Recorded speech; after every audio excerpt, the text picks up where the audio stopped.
Okay, may I welcome everybody to the meeting. Just read over the usual note. It says, just to confirm, as a council, we welcome the use of the Welsh language within our public meetings, where I can confirm I've not received any notifications or requests to use Welsh today, so we will conduct the meeting in English only. And just a reminder that the meeting is being webcast, so can I ask that on mobile phones and noisy devices be put onto silent, and make sure that when you're speaking, you speak clearly into the microphones. I can also remind all members to sign the attendance register, and we'll confirm if there have been any apologies received for today's meeting. Thank you, Chair. Yeah, we've had the following apologies. Councillors Glyn Caron, Cathy Evans, Alan Jones, Richard Overton and Raymond Williams. Okay. Item 2 then, any declarations of interest?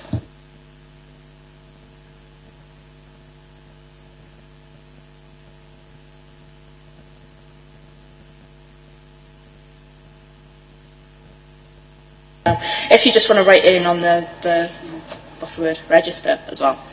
Okay, item 3 is minutes of the meeting held on the 25th of September. This was looking at a review of the initial contacts and referral processes and setting up the MASH.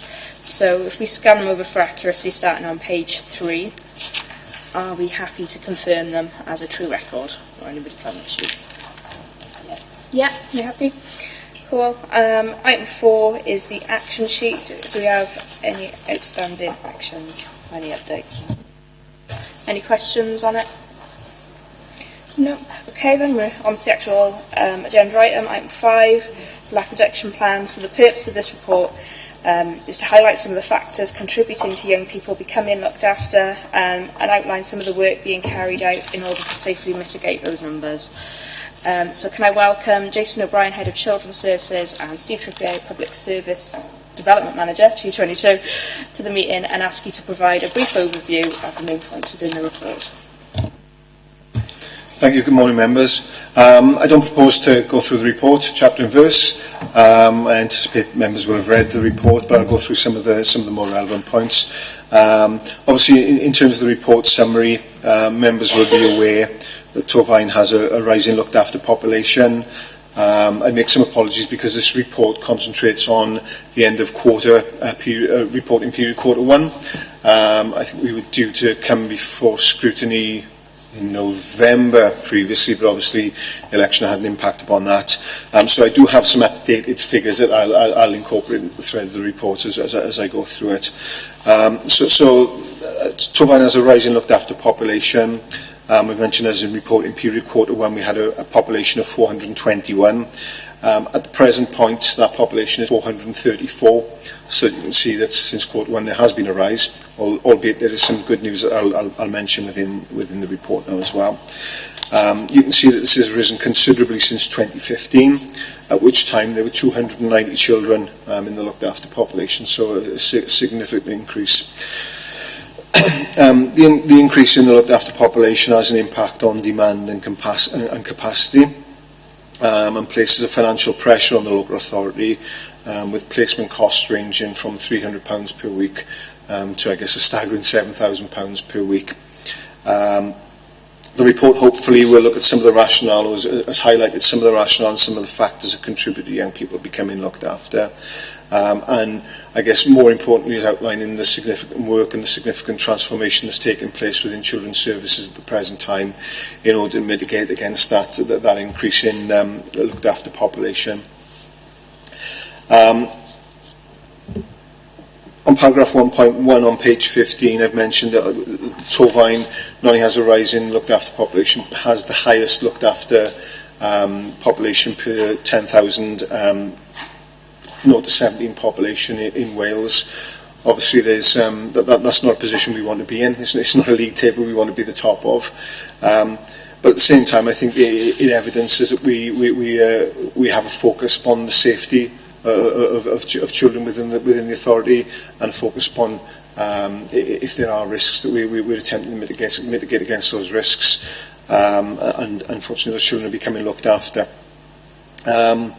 As I mentioned at the start, in terms of our reporting periods, we've gone to 443 was our highest figure that we achieved in October, achieved being the wrong word I guess there, that we hit in October of this year. Constantly since 2015 we have seen a trajectory of increase. There's been very little respite from that increase. I think there's been one period where we've stabilised, but only for a matter of weeks. So there's been very little respite over that period. However, because of some of the work that's taking place at the moment, since October, we've had a period where not only has our figure stabilised, but we've actually reduced. And our current figure as of today is 434. So we've reached a peak of 443. We've now come into 434. And since October, that figure hadn't blipped at all, hadn't increased. So we're evidencing a significant period in comparison to the previous periods, a period of stability and reduction. And I don't think, that there's no coincidence there. I think that some of that reduction has occurred since the implementation of the MASH and I guess a more effective management at our front door and due to some of the work that's taken place, which is highlighted within the report. I've mentioned some of the reasons why children and young people become looked after. It's not an exhaustive list, and there are a broad range of complexities that can impact upon that. And I've highlighted the range of placements that exist.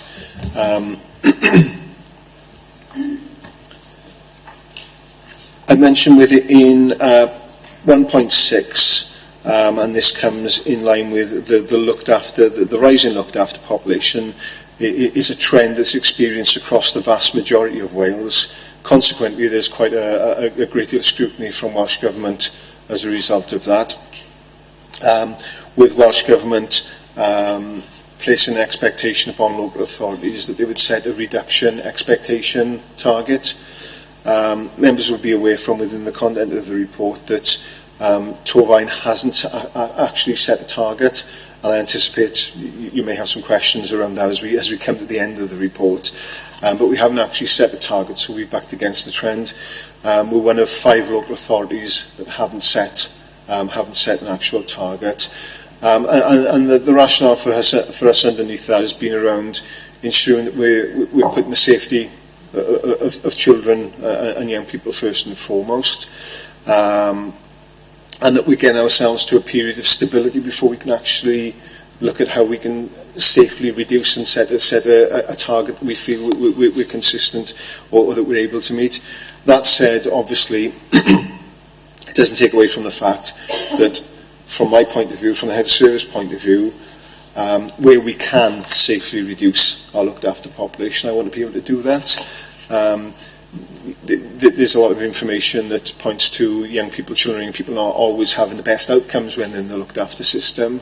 So obviously we want to make sure that we're not just achieving a figure, but we're also looking at what the best outcomes are for children and young people as well.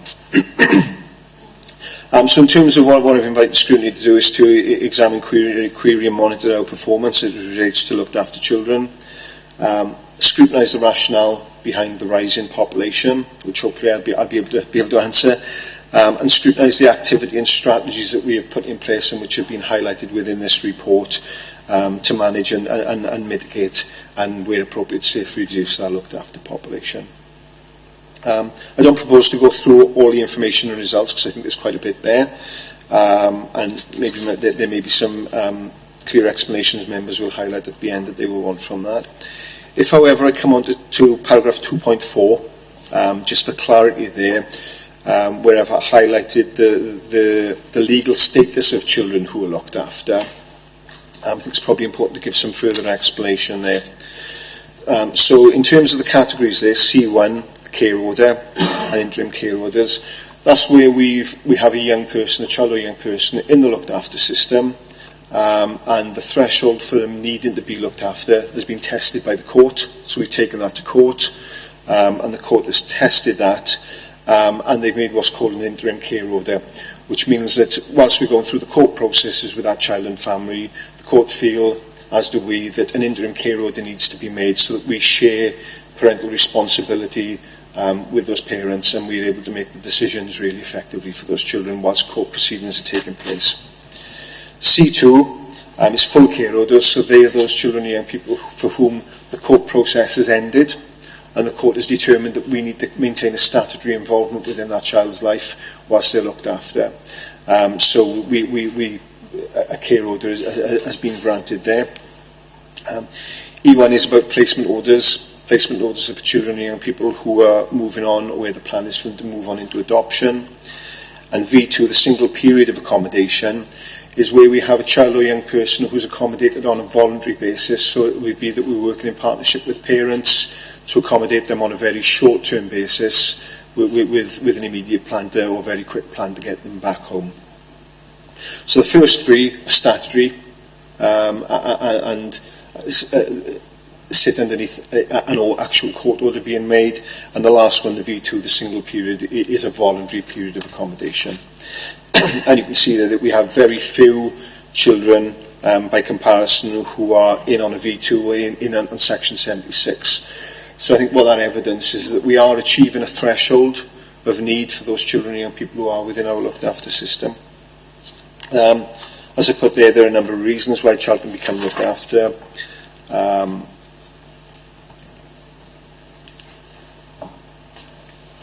And then in 2.8, I have highlighted our reduction expectation plan that has been submitted to Welsh Government. Albeit we haven't submitted a target, we still have to report quarterly to Welsh Government on the achievements that we're making, and our actual figures as well. So even though we haven't submitted a target figure, we're still part of that mechanism through Welsh Government of reporting and that extra level of scrutiny from Welsh Government as well. So in terms of the discussion in Section 3, I've highlighted the significant transformation work that's taken place. Members will already be aware from the previous time I've come to scrutiny of the work that's been taking place with regards to the MASH and the front door, and how we've altered our front door and referral arrangements. We're developing a threshold of need within the local authority, and that threshold of need doesn't just sit within the children's service. It's an understanding what we can develop is an understanding of threshold across the local authority, so through education, through health, through all partners, through third sector, so everybody has an understanding of where the threshold of need actually sits for children and young people, so that even before children's services become involved, other agencies are able to make effective decisions as to where referrals should be made or where they can signpost children and families.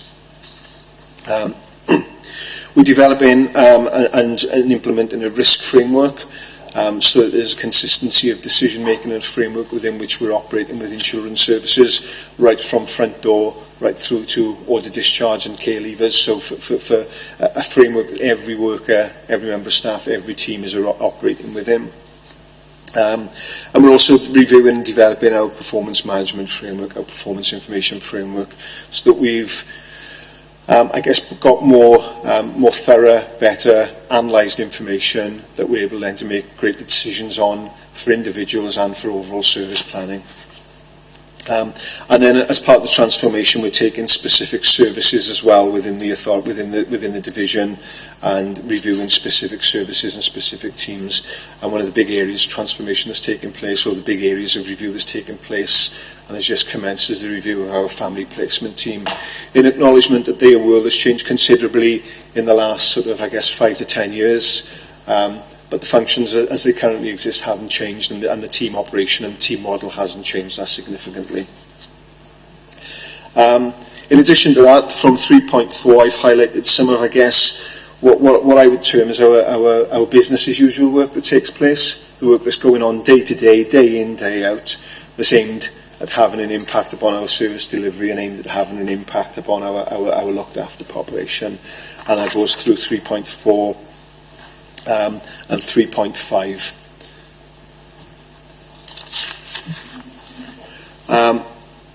In section 4, obviously, I've highlighted the implications for us if we weren't to, have a looked after reduction strategy, and if we weren't going through a process of transformation within children's services.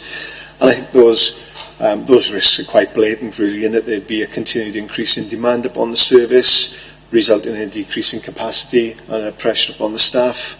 There'd be a continued rise in our looked after population, corresponding with our rise of demand. And obviously there'd be a continued increase in associated financial expenditure. I've already mentioned, that significant variation that can exist between placements, with an in-house placement costing in the region of £300 per child per week, and a residential placement costing upwards to and even over and above £7,000 per week. So you can, I think that exemplifies, that significant financial drain that can have upon the authority.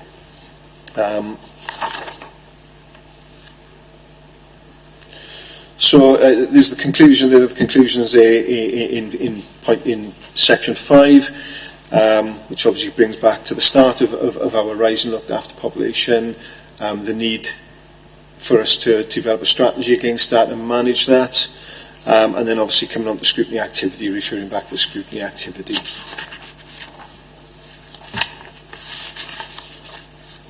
I don't propose to go through any other aspects of the report. Obviously, finishing off where I start in anticipation that members will have been through the report, hopefully with a fine-tooth comb, and just open up that challenge for us. Thank you, Jason. I'll open it up to questions then. If I kick off, I suppose a big question is, what do you see as the issue of why our numbers are so high, I suppose? Because when we look at the MASH, we know that a lot of the referrals actually end up in no further action. So is it a case that we get more referrals in? Are we more proactive? Do we know our patch better? Is it just that, circumstances within the borough are bad and this results? So, yeah, just your thoughts on that. I think that there's a multitude of reasons. That's the political answer, really, isn't it? No, there are a multitude of reasons and complex reasons. Practice has changed considerably. I think back to the time when I was practicing social work, practice has changed considerably over the years. Legislation has changed. I think there is a greater focus through the legislative framework. There's a greater focus upon other organisations having an impact upon our decision making. So, for example, the courts have a major impact, and particularly within Gwent at the moment, we have a judiciary that are I'm trying to think of the words. That are very focused upon risk and risk management and have impacted greatly upon practice. There can be, I think, quite a punitive culture for some of our social work staff if the court are feeling that they haven't made the right decision at the right time. And in some ways, I think that's made us a little bit risk averse within the authority, and has made us force us into a decision-making process where we're thinking of the consequences of having to go through court, rather than perhaps always the consequences and how we can manage things differently. And I think we focus more upon risk rather than upon strengths within families, and that comes back to the development of our risk management strength-based model that we're looking to devise. I think that there's a change. There's a change in demographics. There's a change, I think, in terms of poverty. And the added pressure that families will feel. I think universal credit has probably had a great impact on families, and if families are, I think, battling against some level of poverty or financial constraint, obviously the added pressures that go with that, become impactful within the whole family environment. There's a greater focus, and rightly so, if I think of when I was a practicing social worker many years ago, and in terms of domestic violence was almost something that wasn't a priority in terms of how we looked at safeguarding needs, because there hadn't been, I think, that great level of research done in terms of the bigger impacts it would have upon the long-term impacts upon children and families.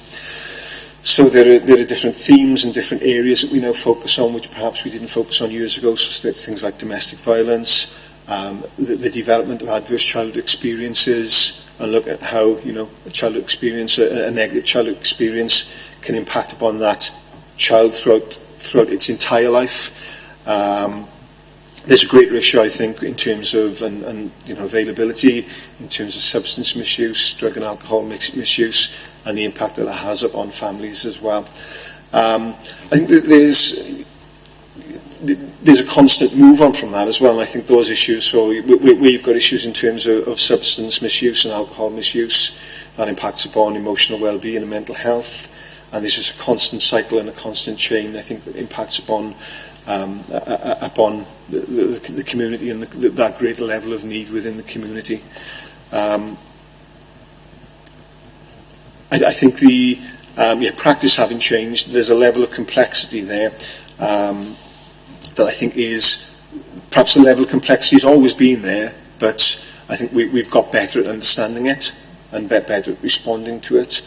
And I think that's part of the rationale, that's part of the reason. I think I could probably go on all day about the reasons why, changes in legislation, changes in judiciary, processes, risk-averse cultures, complexities within the community, and I think, stripping away. I think previously there was a stripping away, perhaps, of some early intervention and prevention processes, and I think now we're probably reaping the rewards is the wrong word, but we're reaping the end result of some of the lack of previous investment in early intervention and prevention.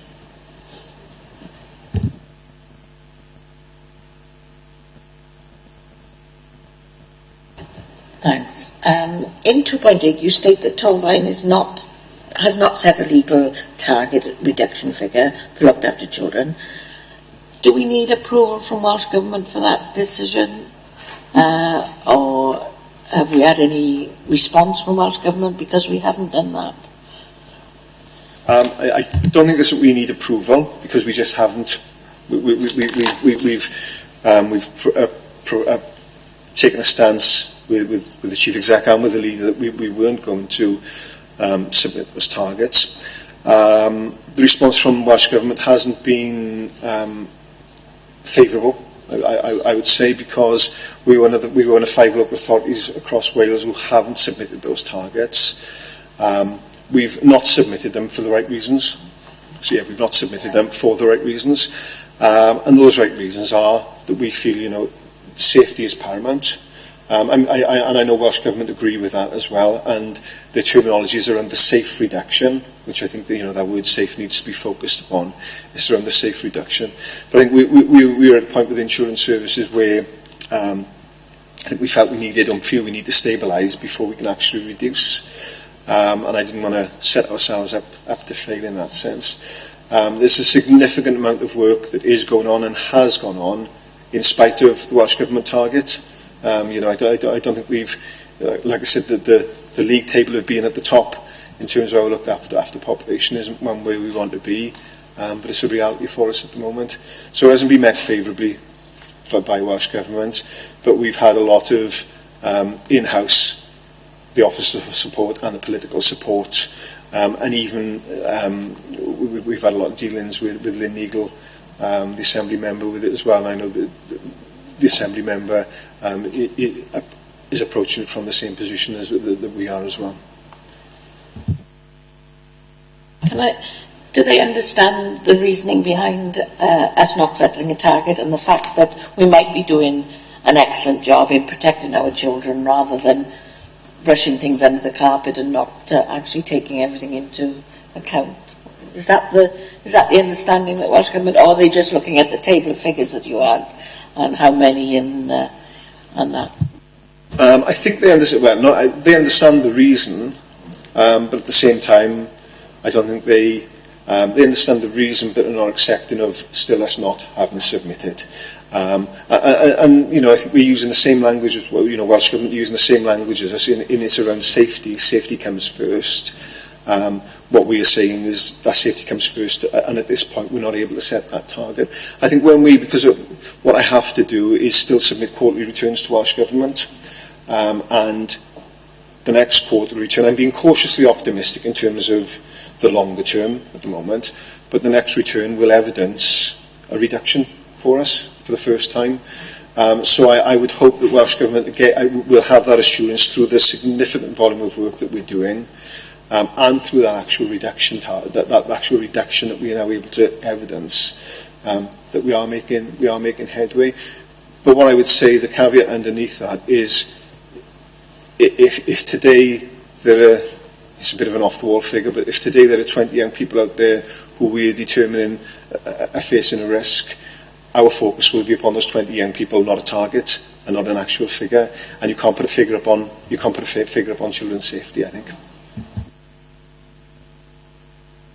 I've got a lot in Tofine. Yeah, I mean, my thoughts that Welsh Government are obviously coming at it from the right place, but, you know, the language of targets is not particularly helpful, I don't think. But on the back of that, how are Welsh Government planning to actually hold anybody to account on if they have set a target? Is there some framework in place for it already?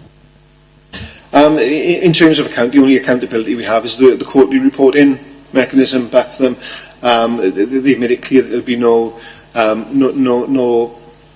punitive focus for those who don't achieve or those who don't set. And you know, we get a great deal of money through Welsh Government, through grants through the Integrated Care Fund, through SEF, which sits underneath some of our lack reduction strategy. And I think Welsh Government clearly are of the same view as us, that if they adopted that punitive measure, then, you know, I think it becomes counterproductive then. So we've had that clarity from Welsh Government. There's no punitive measure involved in not setting and not achieving. Obviously, I think by not setting, there's an extra eye of scrutiny upon us. If I'm honest, I think it'd be naive not to think that there wouldn't be. And I think for local authorities, and if we are one of those local authorities where we are evidencing a continued rise, obviously there will still be that continued level of scrutiny upon us through Welsh Government. I know, I think on the 30th of this month, we've got the Deputy Minister coming to visit us as a follow-on from our position, from our stance. You know, and we're very welcoming of that, because I think we're able to evidence and able to show in a practical sense some of the good work that's already taken place through the development of the MASH and some of the impact that that's having, and we're able to evidence our longer-term plan as well for this issue.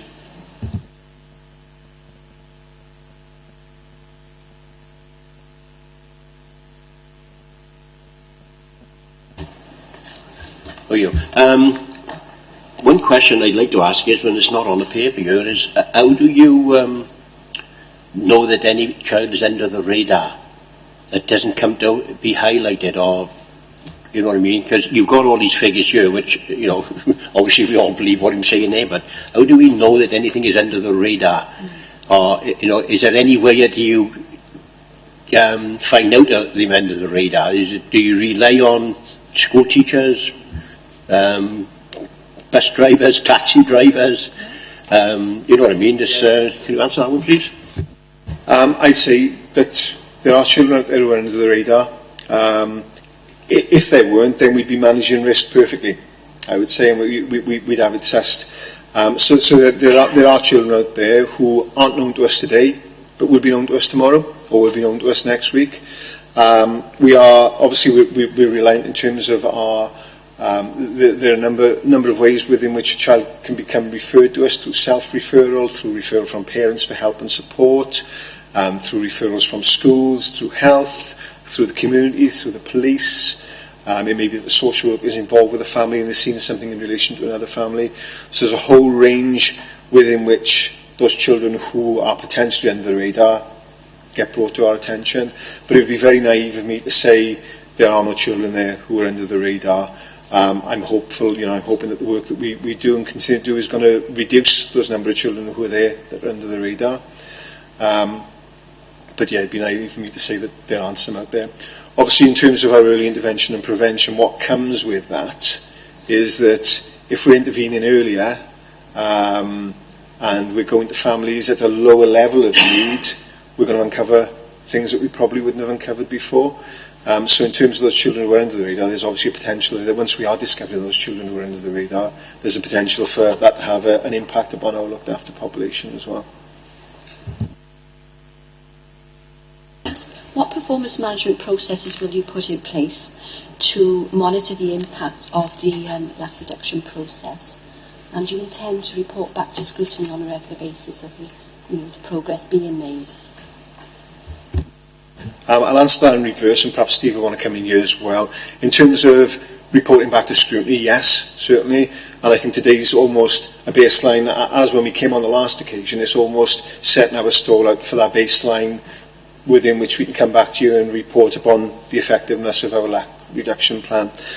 So yes, so certainly we would want to do that. In terms of our performance management, one of the strands of work we're doing within our transformation journey at the moment is, as I said earlier, reviewing our performance management framework to make it more analytical, more effective, and to be able to give us the information we want so that we're able to act upon that information in a more timely way and to be able to plan services more effectively. So we're reviewing our current performance management framework to develop that so that so that we're able to bring, I guess, more in-depth, consistent, challengeable figures to scrutiny and to our partners and to other areas like corporate parenting board. I'd like to know a little bit more about the threshold. You said you were looking at revising the threshold for MASH, I think, wasn't it? I mean, we don't need to go into all the sort of social work detail, but I would be interested, perhaps at a later date, to understand what you mean by that. What is threshold? So, when you've developed it. Yeah. I think it's a bit of a $6 million question, what do we understand by threshold? And that's what we're trying to understand, because I think we even in-house, but across the whole authority and across the whole multitude of referrers, potential referrers everybody has a different understanding of threshold. And where a school, for example, may refer a child into us with a clear expectation of what they think should happen with that referral, our expectation of what should happen with that referral will be very different. So the threshold of need isn't just around developing that threshold of need as it relates to the MASH, but it's developing that threshold of needs as it relates to the local authority and partners so that we have that consistent understanding. So that, going back to when I came before scrutiny in September and we discussed MASH, part of the objective of that greater understanding of threshold of need is that potential referrers can understand that threshold of need and understand, I don't need to refer this into children's services. This is a service that either I can manage, this is a need that I can manage myself, or this is a need that I can refer to a universal service or to another service rather than children's services becoming, I guess, the answer to all ills.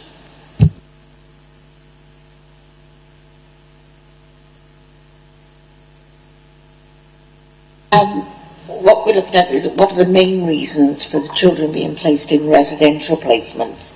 Obviously, you'll have a view on why or any particular increase in any of the number of things that you mentioned earlier, whether it's changing legislation, drug and alcohol abuse, or what have you. So, and is it health? Is it safety? Is it whatever reason, education that these children are being placed?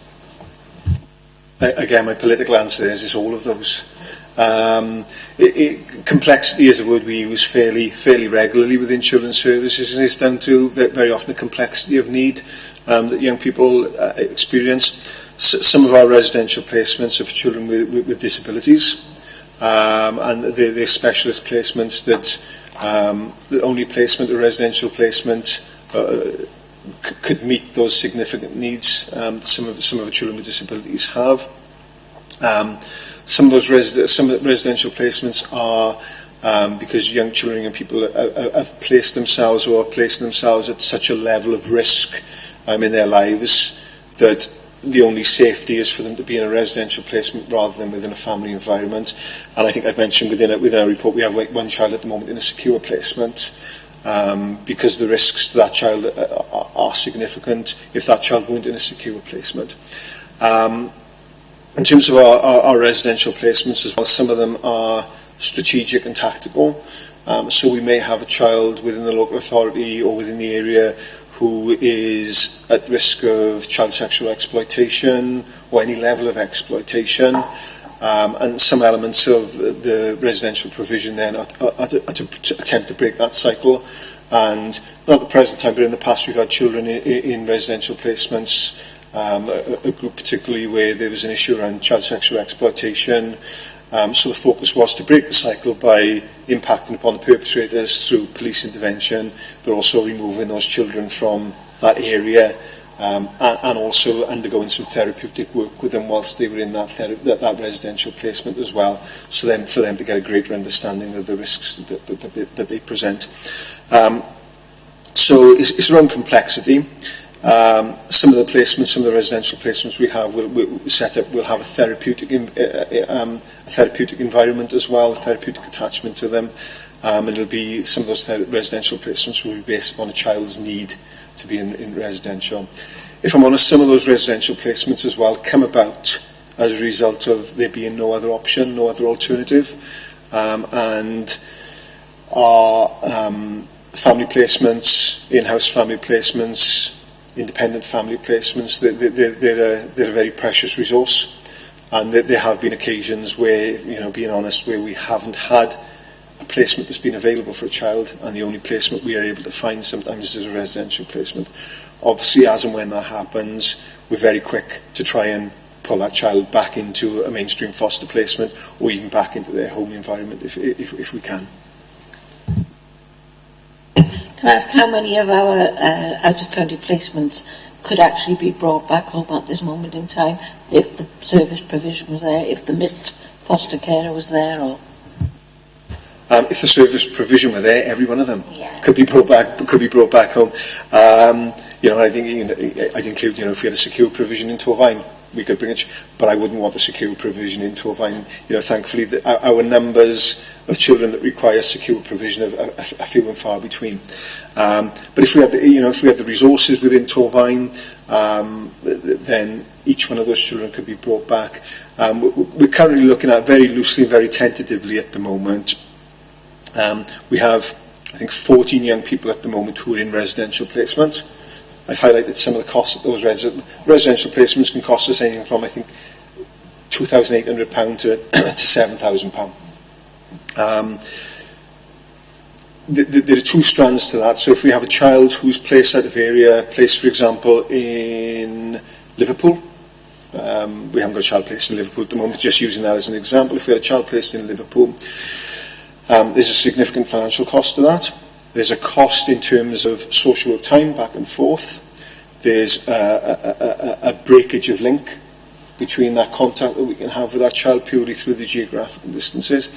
And I think there's a breakage of link in terms of the services that we can wrap around that child.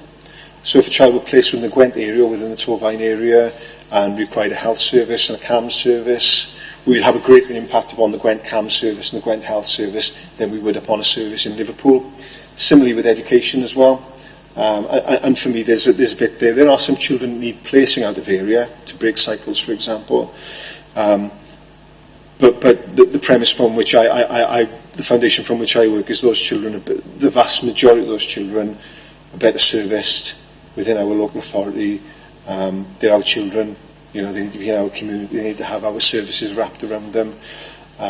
So for me, a big drive is to bring as many of those children who are placed out of area back in area. We don't have a lot of children who are placed out of area. Our residential placements, the vast majority of those are placed out of area, and there could be a further discussion and a further piece of work that we are incorporating, looking at whether there's a business case and a rationale to developing our own in-house residential provision from two-pronged attack. Financially more viable, and in terms of outcomes for children and young people, ownership, responsibility and accountability, that sits with us as corporate parents. So those 14 who are placed out of the area, I would ideally love to bring them back into area, but the services don't always exist. Following on from placements, when you're looking for a placement for residential, for example, is that a case of we have an agreement with X service, and there's a place available, or do we look, this is the best place for this child? And also, what scope do we have for sort of out of the box? I think somebody, member of the public asked me, that's the same as sending somebody to Eton for a year with, full scholarship and all the run, but stuff like that, do we have scope that if somebody wanted to do that you could use that money to send somebody to a boarding school, or, any sort of other idea? There's quite timely, actually. Just prior to Christmas, the Chief Executive had a letter from, is it Christ College in Brecon, outlining the services that they've a scheme that they've been operating in, I think, for children within the English local authorities and within Powys particularly as well, I think, where they're offering scholarships for looked after children. And yeah, the cost there would be less than, you know, a cost of a child within a £7,000 a week placement. Obviously, you have to marry those needs and the complexities of that child against the ability to, I guess, function and form relationships within an environment such as, you know, such as Christ College. But there's a piece of work, I think I've got an open day to go to in March. So there is scope for that, certainly, and, you know, something, I think, in terms of an outcome for a child, you know, it would be phenomenal, really. Just understand the financial situation when you've got an out-of-county placement. If it's an educational reason, education picks up that tab. If it's a health reason, the health authority would, a social services reason. Or is there one particular person that picks up? If only it were that simple. It's very complex. We've significant discussions take place between ourselves, our colleagues in education and health, around the complexities and needs of that child, and significant debate takes place as to who is the best person to, ultimately, if the child is looked after, and looked after by Children's Services, looked after by the local authority, initially the fronting up for that bill falls upon us. We're doing a significant piece of work at the moment with our colleagues in health, looking at continuing healthcare and complex needs and funding for complex needs for children placed out of area or in residential placements with complex needs that aren't just social care complex needs but are health complex needs as well. And I would say that we're making some headway with that as well. Not as much headway as I would like and as quickly as I would like, but we are making headway with that in terms of funding arrangements, because, you know, again, if we have a child who's costing £7,000 per week, for me, the level of complexity for that child that dictates that they need £7,000 a week means there's a multi-agency complexity, and the complexity isn't just a social care complexity. So, so we are fighting the fight for that. We do have arrangements with our colleagues within health, and we're just in the process of signing off a working protocol which looks at those very issues around funding and service resource from an education perspective for those children who are in high cost placements.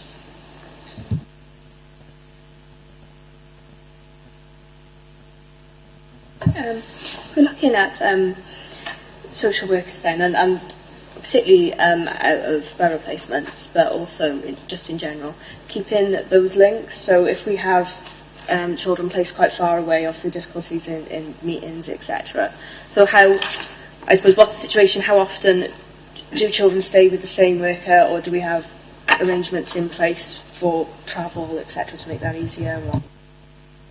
By virtue of how we're structured within Children's Services at the moment, we do have a good rate of social workers maintaining that relationship with children. We are split into 4 locality teams. After our MASH, we're split into 4 locality teams, and our children with disability team and our aftercare team.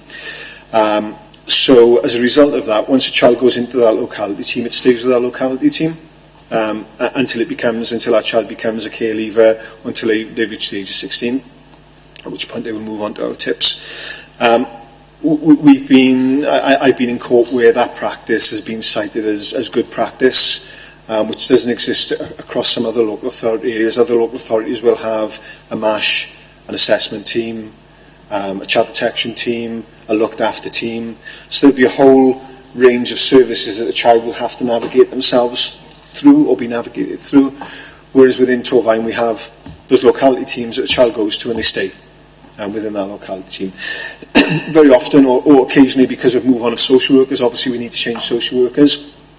But there's consistency for that child because they stay within the team, within the management structure within that team, so that there's a management structure that has an understanding of that child and that child's needs. We do our utmost to maintain that relationship and maintain allocated social workers with children. Like I say, there are reasons for that to change, and that may be a social worker may move on.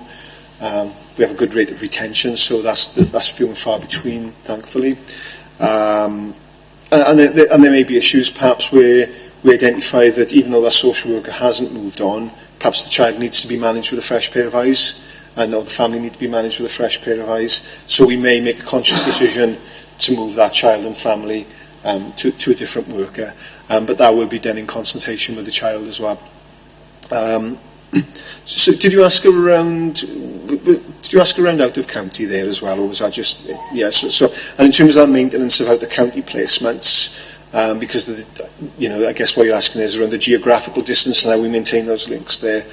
Obviously we have to carry out our statutory reviews and our statutory visits, which we do. We have some of those will for operational issues, some of those will fall out the timescale occasionally. And last year, particularly when we had the snowfall, there were a significant number of lax statutory visits and reviews that couldn't take place over a 2-week period of time. So that impacted on our figures and performance last year. We have allocated independent reviewing officers, so they maintain a link with those children as well. And we maintain a link with the agencies with whom those children are placed. So we do our utmost to provide as much of a service as we can to those children. As I mentioned earlier, if we have a child who's placed in Liverpool, it follows that they're not going to have the same level of contact and intensity they would have if that child were placed in Fairwater, for example.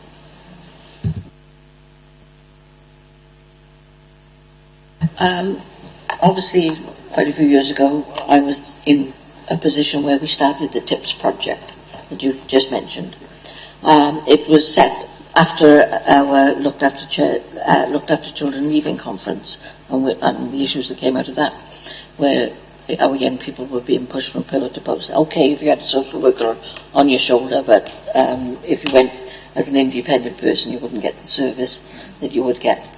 And I was part of the instigation of starting TIPS, and it was started in the town centre of Cwmbran because that's where young people accessed. It's subsequently since moved to Oldbury Road, I believe. Yeah. And my point is, probably, have we done any evaluation on the numbers accessing either when it first started and when it was in the town centre and where it is now? I don't think it's on a bus route, unless it's over the other side of Old Cwmbran or something. Obviously, that move was prior to my appointment here, so I don't know what the clear rationale around that was. It may be around lease of building or costs and stuff like that. No evaluation has been done as far as I'm aware, and certainly not in my tenure. I've not looked at anything there around that change in footfall. Is it still as busy as it was? It's chock-a-block. Yeah, it's exceptionally busy. And in terms of caseload, they're busy in terms of caseload. But they still provide a lot of outreach services from within the building. A lot of group work takes place within the building. I've been down there on numerous occasions, and when I'm down there, probably 99% of the time I've been down there are children and people coming back and forth there. So it is still accessible. And I think the staff there as well, the staff within TIPS, work with people within they work with people with children and people within the community as well, and can also bring children and young people into the environment there within TIPS. So they have a drop-in centre there, they have a duty process there, they have a food bank there, so there's still a hell of a lot of activity that takes place within that building, which is encouraging. Can I just move on to the report actually on the rapid response review? Can I commend the team actually for the report? It's a very thorough report. Just a few questions I'd like to ask out of the report. We're saying about the page 61, the families to South team have had one of the highest numbers of referrals. I'd just like to know, are they fully staffed? About their workload there. And the other point I'd like to raise as well, it was mentioned in there about access to social care or social out-of-hours queries. And I just wondered, have we got that service available? Because obviously it is mentioned there as well, that it would be valuable. And the other point I wanted to ask, how do we monitor? We go through the plan with the families, do we go, when we sign them off, do we keep in touch with them to make sure that they, you know, things are okay and they're not likely to come back and need the service again? In terms of commending us for the report, Rhiannon Williams, who was the team manager there at the time, but is now team manager in one of our locality teams, she completed this report. So I think any credit should go to her for it, because I know when this report was presented to me, I thought exactly the same thing. I thought that's, you know, it's exceptionally easy to read. It tells you what the challenges are, tells you what the outcomes are. There's a financial element to it. It was a great report, I thought, and I'll feed that back to her certainly. So in terms of are they fully staffed, the rapid response team isn't at the moment. It's a team that attracts resource and attracts staff because of the nature of the work that it does. And I think the rapid response and the family focused team, which sits within it as well, is a traditional social work team that does lots of hands-on work, lots of direct work with children and families, and, you know, for the vast majority of social workers, that's what they come into this job to do. So it does attract staff, and we very seldom have any issues with recruitment. They're not fully staffed at the moment, but that's because there's been a move on within staff. So the team manager who was there previously is now the team manager within the MASH. So consequently, that created a team management vacancy. The assistant team manager who was in rapid response then successfully applied for the post of team manager. So then that created a vacancy with her post, her subsequent post. So there's a domino effect.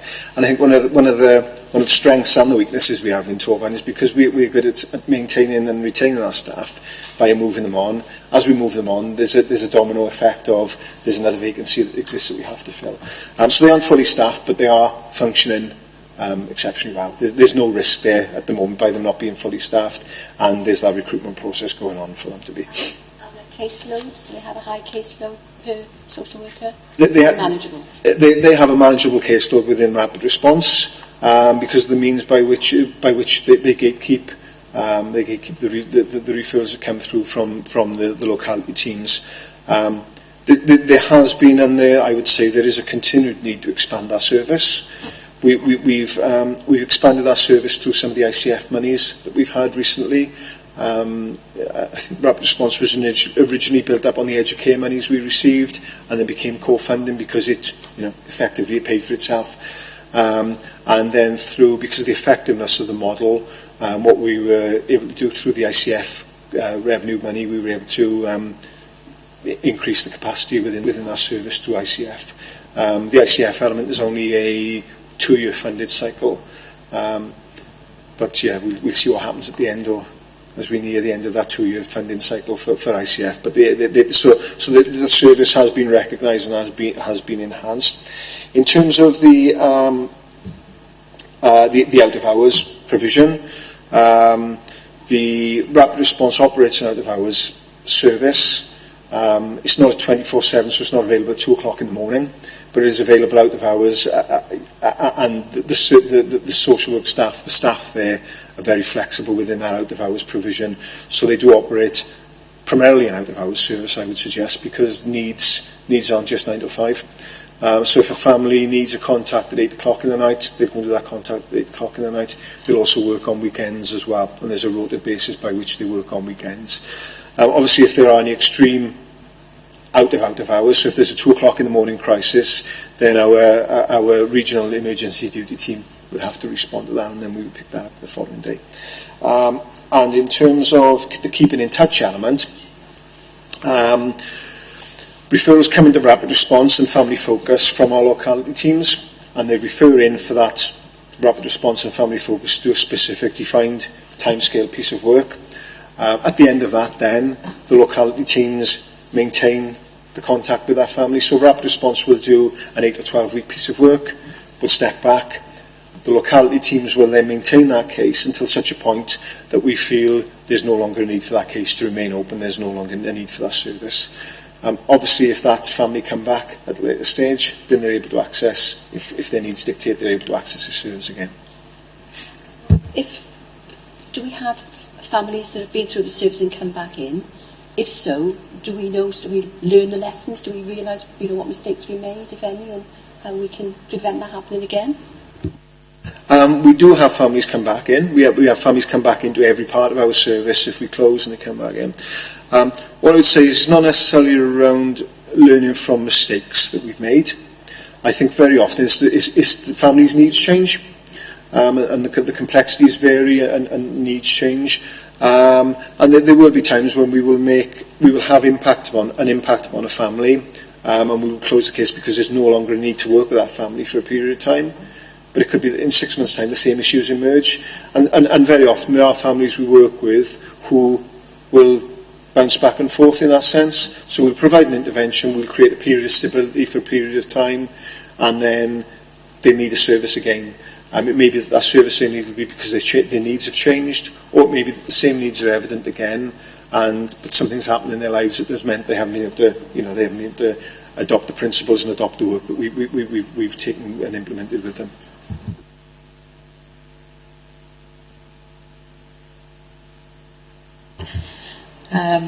A declaration of interest has been on the foster panel, and I asked this question yesterday while I was in there actually. Are the financial rewards offered to foster carers comparable with other local authorities and the independent fostering agencies? Because at one time we weren't, but I had an answer yesterday that quite surprised me. So if I take the others, you can link them all together. Is there any way, I know we've got an excellent advertising campaign going on at the moment, is there any way that we can increase our pool of foster carers? Is there a possibility of having a Gwent-wide independent fostering agency? Perhaps, I don't know whether you can answer the last one that's on here, is the age range of our foster carers, because we deal with lots. And I think the turnover, I don't think elected members understand the turnover of foster carers as well. So, thanks, Jason. I'm glad you said what the answer was yesterday, because now I can make sure I'm married up with that. In terms of the fostering fees, I'll answer that from 2 points of view. First, the easy answer is from an independent fostering point of view. We don't and can't match their fees. An independent, as I said, we pay in the region of £300 per week. An independent foster placement pays £700 per week in the region of and upwards and above. Obviously, from an independent fostering agency point of view, an independent fostering agency will be based upon a business model, as well as a model that's focusing upon needs and outcomes for children. It's a business model at the end of the day, and a profit-making organisation, a profit-making model. So we wouldn't look to match that, obviously. Through some of the work that we've done, what I've been able to determine is that, I'm just a bit cloak and dagger sometimes, I think, in terms of the fees that IFAs actually pay. But we've been able to determine that what foster carers actually receive in terms of the financial remuneration, what we pay isn't that far. What a foster carer receives at the end of a week isn't that distant from what we actually pay as well. There are some differences, but if we're paying £300 a week and a fostering agency is paying £700 a week, the foster carer isn't getting paid £400 a week more by virtue of them being an IFA, because obviously a lot of that money will get sucked into the IFA business model as well.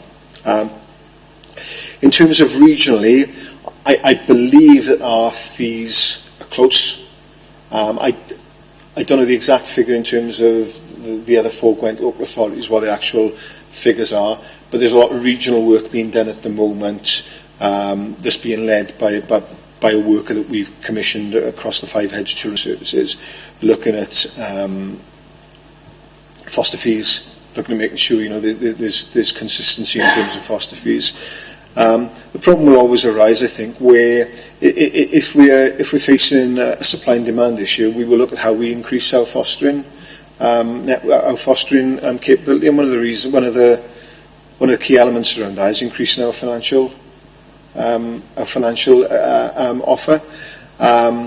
So there will always be, I think, across regions and across different local authorities, there's always going to be a bit of a battle as to, if we pay you £5 a week more, will you come to us? But we're trying our best, across the Gwent region particularly, to avoid that from happening. And there is quite a good regional approach to fostering. I don't know particularly what those figures are, exactly how much the other local authorities pay, but I would suggest we're above some and we're below others, but it's going to be within a matter of a couple of pounds. We certainly meet, and in some cases exceed, the Welsh Government expectation of, or the Welsh Government foster care rates. Okay. In terms of increasing our pool of foster carers, there's a big piece of work which is highlighted in the report at the moment. We are reviewing our family placement team. We've got a good level of in-house foster carers. I think you can see within the report the actual figures, and I don't know what the actual figures against our in-house against IFA. I think we've got 26 IFA placements at the moment, and I don't know 100 and something in-house foster placements, 145 in-house foster placements. So you can see that we've got a significant investment in in-house foster carers. We're a local authority, we're regionally across Gwent, we're a local authority that's been cited as being able to recruit and retain our foster carers as well. And that's something, we're quite proud of and want to continue to do. But that's not to say we're taking our foot off the gas and saying we've got it sussed. We haven't. So, like I say, one of the big pieces of work we're doing is reviewing our family placement team, reviewing the functions of the team, but also within the functions of the team, look at how we support, we recruit and we retain foster carers as well. And I anticipate, we have a significant, you can see we have a higher number of foster carers within our family placement team, because that foster care pool has increased over the years, but the family placement team hasn't. So over time, the actual level of support that we're able to offer foster carers now and going forward has been and will be eradicated, because we have an increasing number of foster carers, or have had an increasing number, but our staffing group hasn't increased to correspond and to relate to that. So there's a bit of a pushback, I think, in terms of we want to increase our foster carers, but in doing so we also have to recognise that we have to increase the support network that sits underneath them, and the resource that we have with our family placement team that sits underneath them. So if we were to pull in those 26 IFA placements, that'd be great. We'd have 26 children sitting within our direct line of sight, but in pulling in those 26 placements, we would also need 2, possibly 3 additional members of staff to provide that level of service that those 26 would require. But it is clear, we want to continually recruit and retain our foster carers. There's a recruitment drive taking place at the moment, a regional recruitment drive, and you'll have also possibly seen on the Torfaen website the 20 Reasons to Foster. That within the first couple of days, I think from a website point of view, we were evidence that the number of hits the website had and the number of queries we had as a result of that have been what we would have wanted. It's been quite effective. Obviously, we want that to go on to actually transpire into real life foster carers as well. So there's a recruitment campaign taking place regionally and then locally. The age range of our foster carers, I couldn't tell you what the exact age range is. Anecdotally, if I think of the stuff that crosses my desk, I would say our average age range is probably 45 to 55, thereabouts, something like that. We can have a look, and we can have a look into that and see what the exact figure is, but I would say anecdotally it's within that age range that we tend to have, and I guess they'll be carers that will have gone through their own experiences and reached that point where they feel confident and able to offer themselves as potential foster carers. So we can have a look into that, but yeah, I would say it's within that age range, probably based upon what crosses my desk rather than based upon any scientific method in my head at the moment. One more, an issue came up yesterday about training of foster carers and the take-up of that training. And obviously with the changes in legislation, there is an issue that, some foster carers know the job inside out and can do it blindfolded, but there are others that are still a bit nervous or put in at the deep end, and whether or not we all know when our budgets are cut to a minimum, it's usually the training budget that goes out the window first, and whether or not that is sustainable within the foster carers. I think it's wider than actual training, and it's coming back to that support we offer, isn't it? And if we have, if we've got a good skilled team within the family placement team, and a team that's able to meet demand and has got the capacity, then those staff would be providing, individual mentoring, individual training, as well as I guess, group training that could take place around safeguarding and stuff like that. I think in terms of our review of the family placement team going forward, that's an area we're going to focus on as well, is what is the offer that we make to foster carers? What is that offer we make to them that encourages them to come to Torfaen and to stay within Torfaen? And that offer, is multifaceted in terms of it's a financial offer, it's an offer of support, it's an offer of professionalism and value and worth within the authority, and it's an offer of, I guess, feeling part of our bigger workforce really as well. So it's important.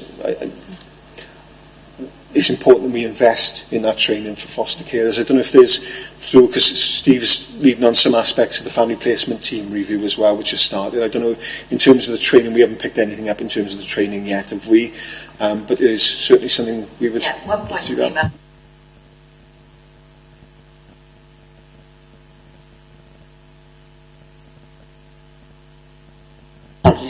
That we could link with others that are doing that type of training, and on whether or not there's savings to be made.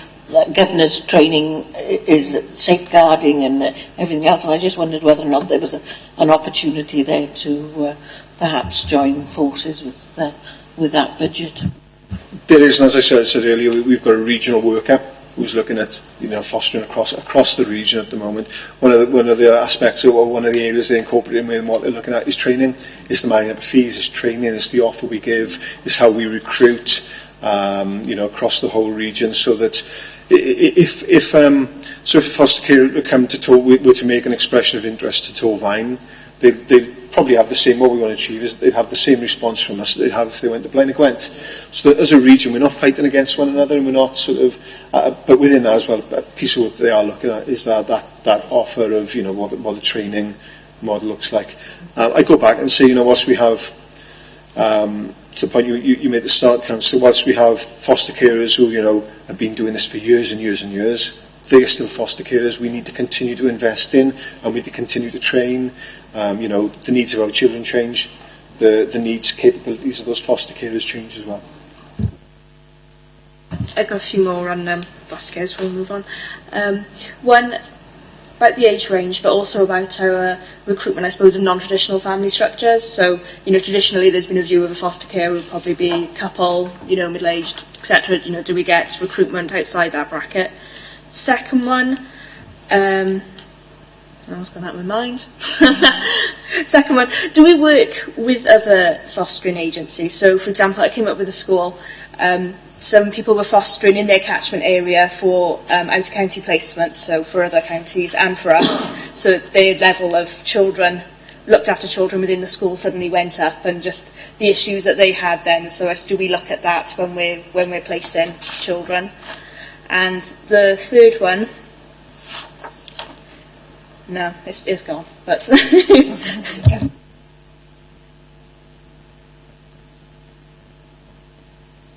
in terms of recruitment, we'd look to recruit anyone and everyone who's suitable. The recruitment campaign we've got going on at the moment, to my knowledge, doesn't make any distinction in terms of we want couples, we want single males, we want single females. Basically, if you're a family unit, however that family unit is defined, that wants to foster care or wants to express an interest in foster care, knock on our door. Every potential foster carer will go through a very rigorous assessment process, and Councillor Seaborn will probably back that up through some of the reports you see through the fostering panel. But they go through a very rigorous process of assessment and ratification, and ultimately that ratification, or there's an assessment process that's done. Very often is done independently. We very often commission independent social workers to carry those assessments. That's then quality assured and ratified by the team manager. That then progresses to foster panel, and foster panel will make a recommendation to approve or not, and then that then comes to me ultimately to sign off as the agency decision maker. But the same process will exist for any type of family unit, you know, whether it's traditional, untraditional, you know, I think within the world of fostering, what we have to understand is that our children and young people come from a broad range of experiences, a range of life experiences, range of family experiences. So, you know, we need a variety of foster carers that we can attempt to match to. You know, if we had I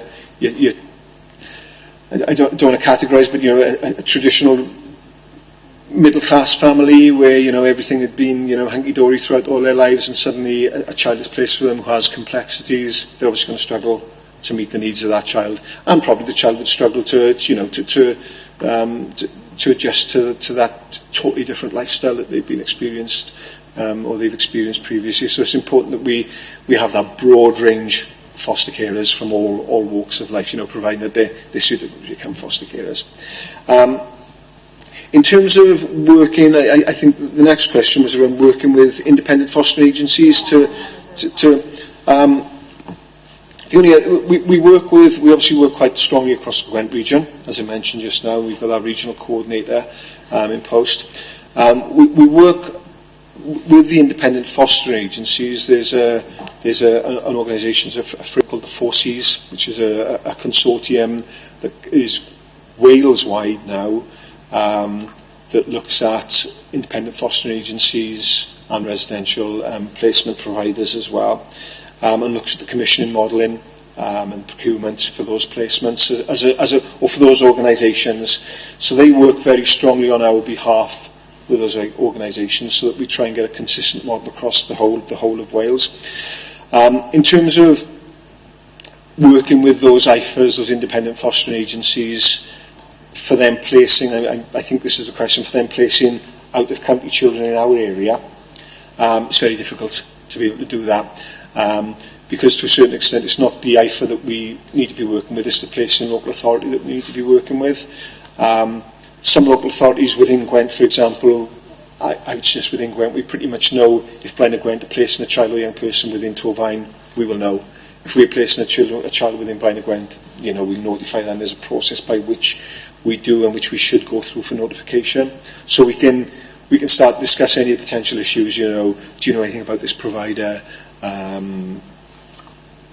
Do you have a child in placement? Is the match right? So we have those discussions.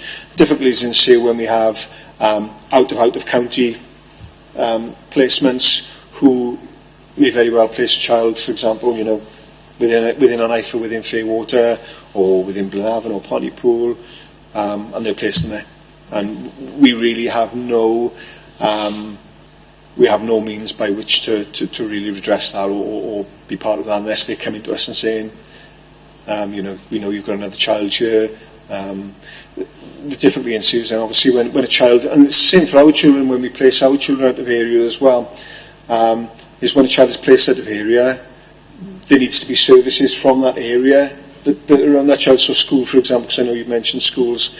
So if you have a child placed in, you know, in Pontypool and they need to go to, you know, to the Welsh-speaking school, or the Welsh speakers, they need to go to Welsh-speaking school. Obviously, there's a resource implication for that school as well. And it's the same as when we place a child out of area. You know, there's a resource implication for that local authority area.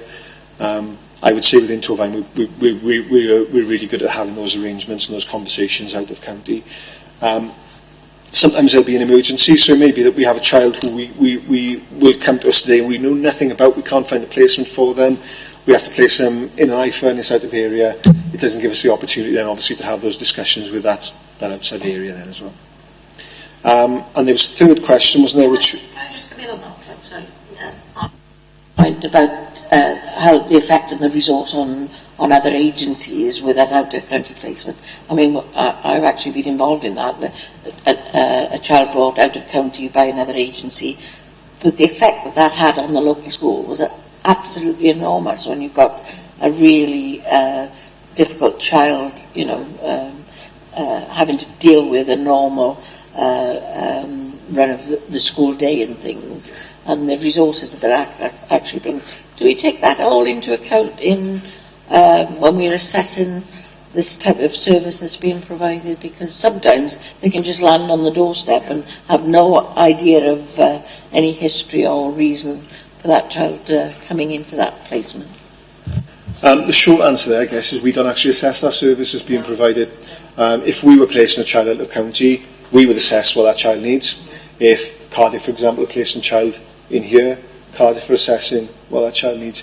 In terms of the education element of it, I think, and my education legislation isn't as smack bang up to speed as obviously it would be from my education colleagues, but in terms of the ALN Act and the implications for ALN going forward are that at the moment, if a child is placed within Torfaen from Cardiff, the LEA within Torfaen have to pick up the responsibility for that child, and it's around the belonging regulations.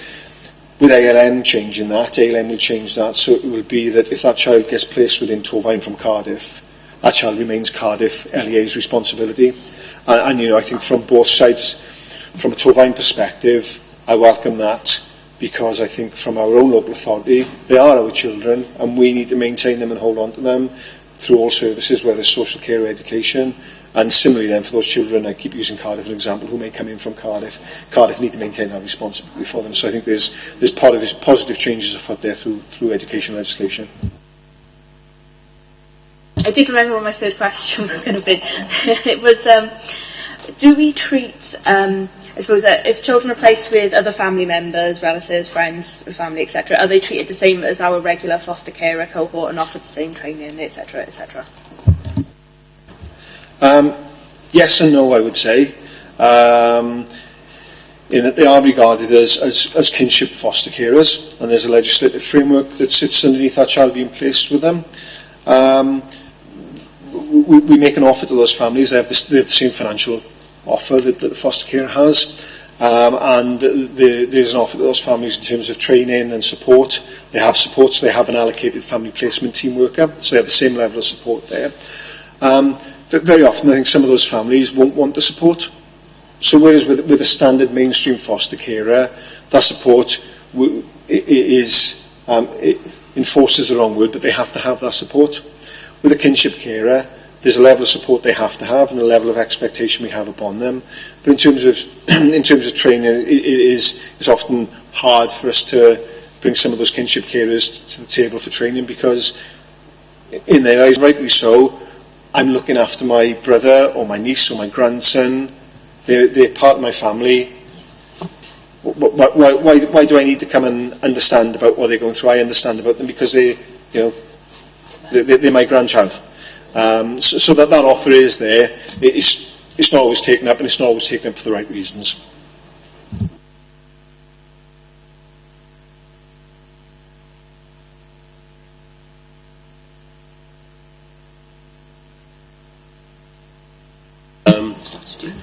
Going back to the earlier question I asked you about the schools referrals.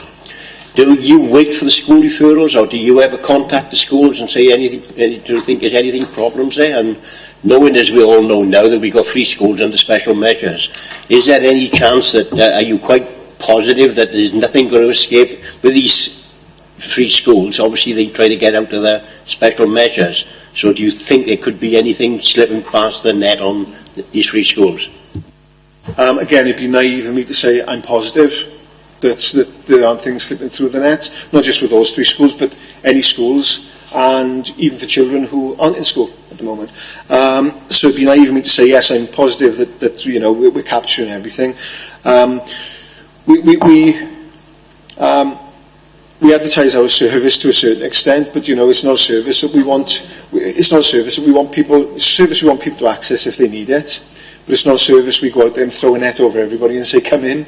But so we are dependent on schools making referrals in, rather than us going to schools and saying, do you have any referrals you need to make?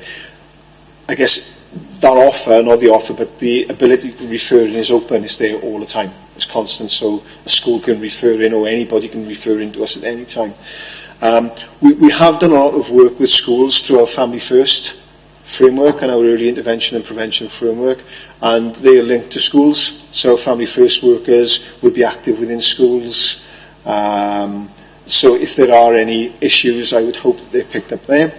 We also have networking meetings where we sit, and I don't know what the attendance is like for these particular schools, but we have network meetings where the locality teams will sit with health, education, police, third parties within that areas on a monthly basis or on a regular basis, and we'll discuss the particular issues that those agencies may be having. So if those schools are involved, and I don't know if they are, if that they'd be represented by a headmaster or by someone within the area, but they should be represented there, and if there are any issues there, they'd be discussed openly within that forum as well, within that network meeting.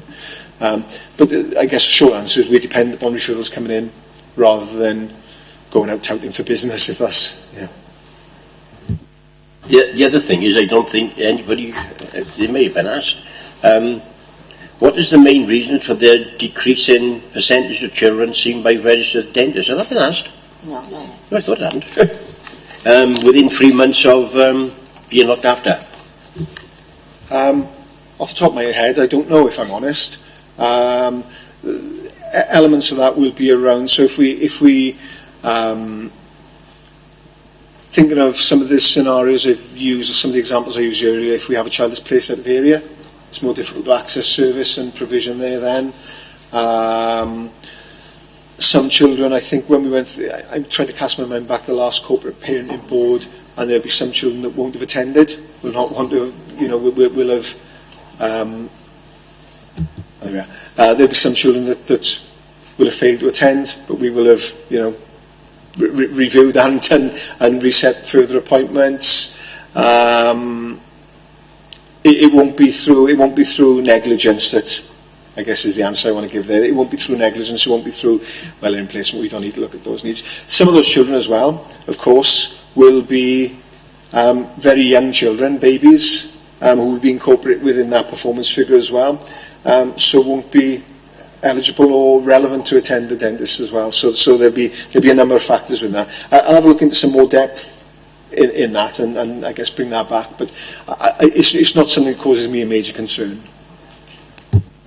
As a member of the corporate parenting panel, those questions are regularly asked in the meeting. Why were these appointments missed? Why didn't we achieve those targets? So we do look at that. I'm sure we would have brought it up and probably had an answer. Sorry, just another factor that could contribute as well would be a placement move. So sometimes we have children when they first come into being accommodated, when they first come into care, it may be that they're going into a very short-term placement. They stay for a couple of weeks whilst we identify more longer-term placement. So there may very well be a move on that whilst we're waiting, we may set up a dental appointment and then lo and behold they've moved an address within 2 or 3 weeks. So the area, the catchment area for that dentist. So there's a number of reasons, but it's not an area that causes me considerable concern. As Councillor said, it's picked up within the corporate parenting board as well. I also say it's picked up in the fostering panel on reviews whether or not their health issues are being dealt with and whatever. But I just wondered, obviously there's a shortage of dentists and it's hard for the people to Torfaen, let alone looked after children.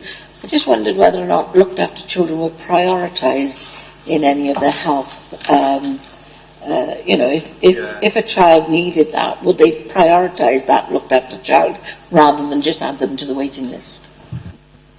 I would like to think so, but I guess I would like to think so. I think it's not a great title or tag to have, being looked after, but I think I would hope that other agencies, when they see that tag or that status that this child is a looked after child, that there's a feeling of a need to respond.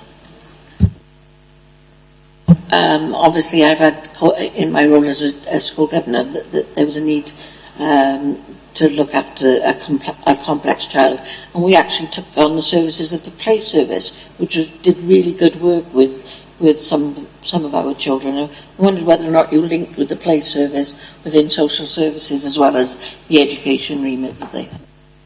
Yeah, we work alongside the play service. We've got, actually, which I anticipate will come before scrutiny in future months, we're about to undergo a CIW inspection, looking at our children with disabilities team. which commences on Monday, so I'll be grey and bald by the end of next week. But they have really strong links with the play service, and linking in with Tafon Newydd and Togs, and you know, our population outside of the children with disabilities population as well have links with, you know, links with the play service, and you know, we see the value of that service as well. Like one, we talked to you about the importance of early intervention and prevention. So I suppose is our links with health, I'm particularly thinking of health visitors, etc. And what assurances, I suppose, do we have that those appointments are kept, so that you will be kept in the loop if any referrals need to be made? You know, what is our relationship like with health at that stage, I suppose? I think health, you know, in defence of health like everywhere else has seen cuts and seen resources shrink. And again, you know, the number of health visitors, I think, that are operating now are a very different number of health visitors were operating 10 years ago. I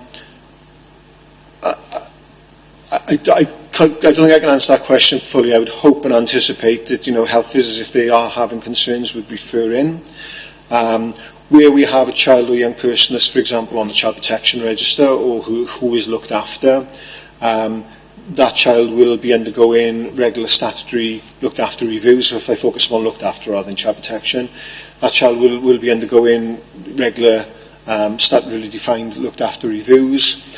Within that review, they'll be, I guess, looking at the holy trinity of health, social care and education, and reviewing the provision and the access and the appointments that are being kept. Because obviously a key indicator for us in terms of safeguarding and risk going forward is if you have a child or family that aren't keeping their health appointments, then, you know, there's a key indicator of risk there for us. So that'll be picked up within the looked after reviews for this cohort of children and young people.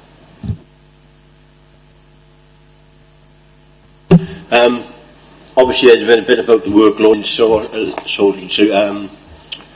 I can't get my words out. With a case of that murder down in Porthcawl, been in the news recently about the workload of social workers. The concern is, does every one of our children have a suitable qualified social worker with a manageable workload? And obviously, that is a bit of a problem at the moment, isn't it? And what is the turnover rates of social workers, and how does this compare with other local authorities? And one of the most frequent complaints from looked after children is they have too many changes of social workers and don't see enough of them. How do you intend to address this situation?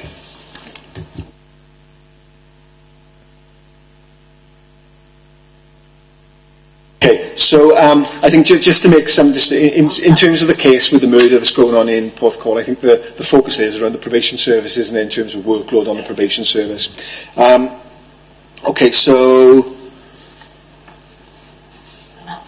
last couple of questions. Okay, so every child does have an allocated suitably qualified social worker. I would say yes to that.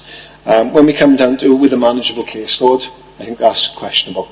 Exceptionally questionable, and that varies. We have caseloads. I think from the Clumbay report, there was a recommendation made that caseload should not exceed 15 or 16, I think, or thereabouts, within social care. Obviously, within that, you've got to understand different levels of complexity, and it could be that you have one case that's got significant complexity.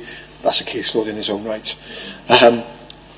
By the determination where it was, I think, in the region of sort of 16, our staff are operating above that. If I, you know, being completely honest, they are operating against higher than that. There's an issue that we're currently looking at in terms of data cleansing to make sure that, you know, in terms of our WICA system, I'm able to press the button and have a real picture of how many caseloads some of our staff have. Because there's always going to be some cases that we're looking to close that won't be closed timely and effectively. But we have had high with some staff having a caseload of 50. Within that caseload of 50, again, you've got to look at the different levels of complexity, and you've also got to look at the data cleansing issues. So I would say, even though on my dashboard it may say 50, that probably isn't the reality, but there is a demand issue. And we do have staff operating above that ideal of 15 or 16.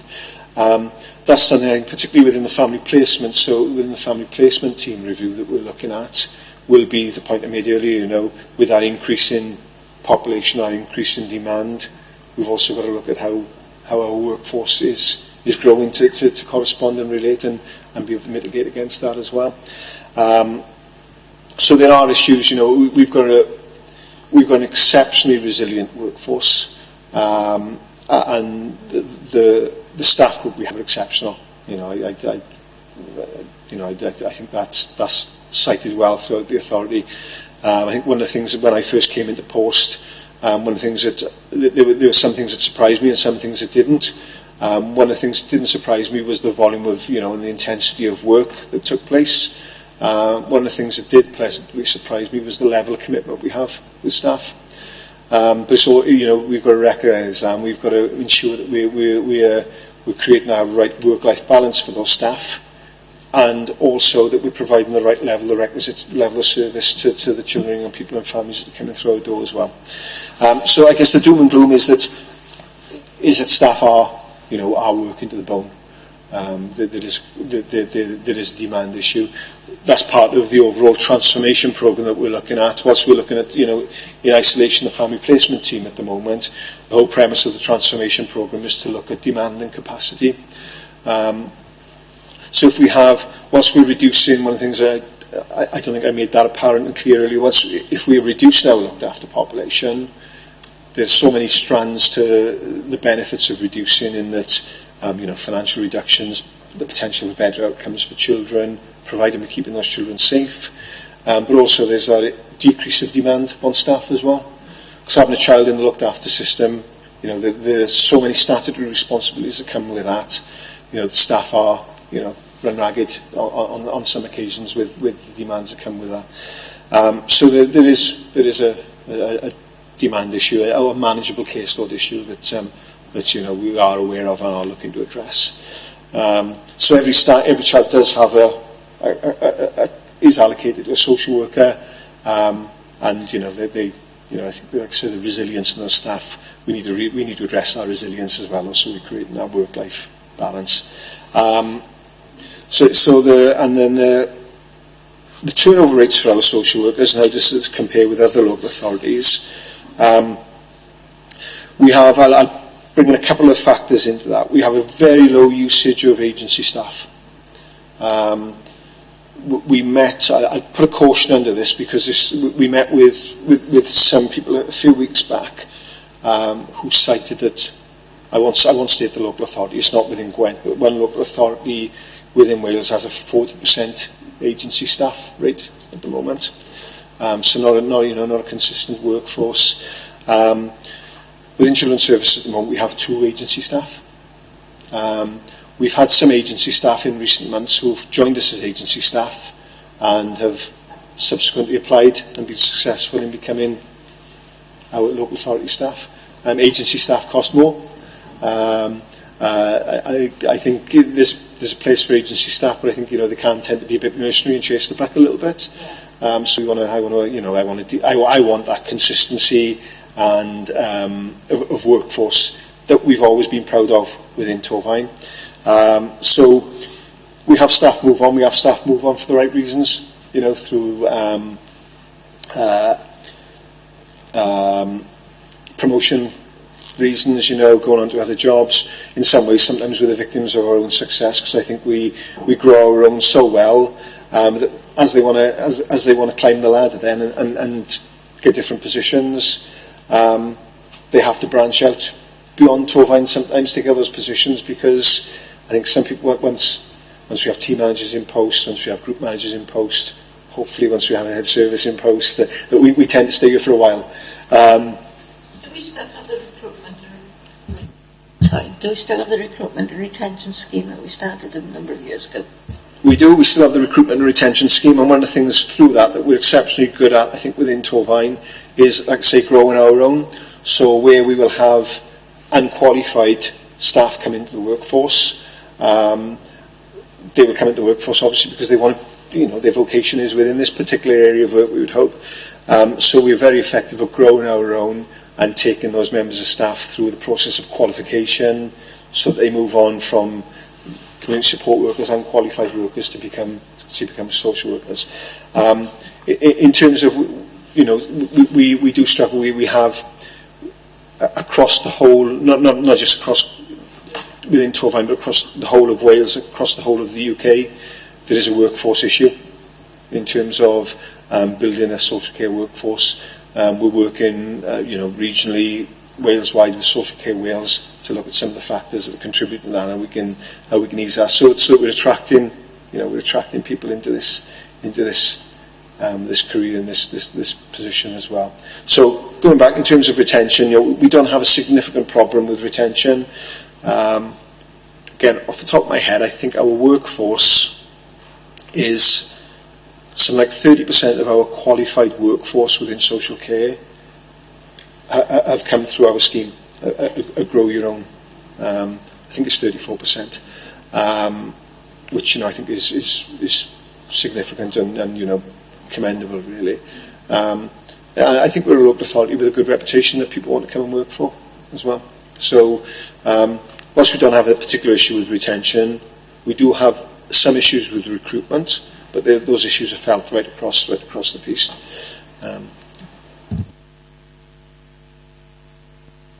In terms of, I guess I've answered that in terms of the turnover rates for social workers.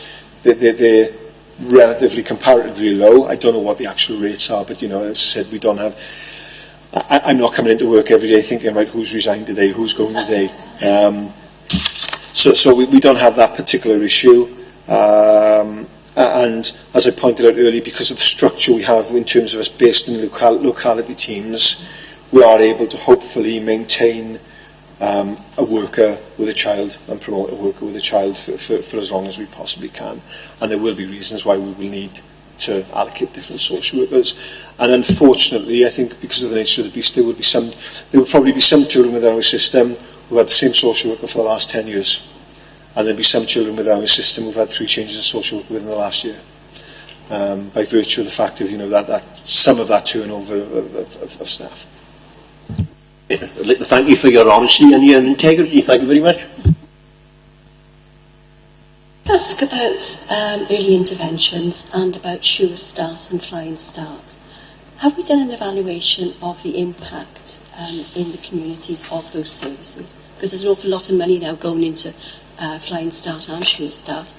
And is there any relation or any connection with the number of looked after children that come from those areas?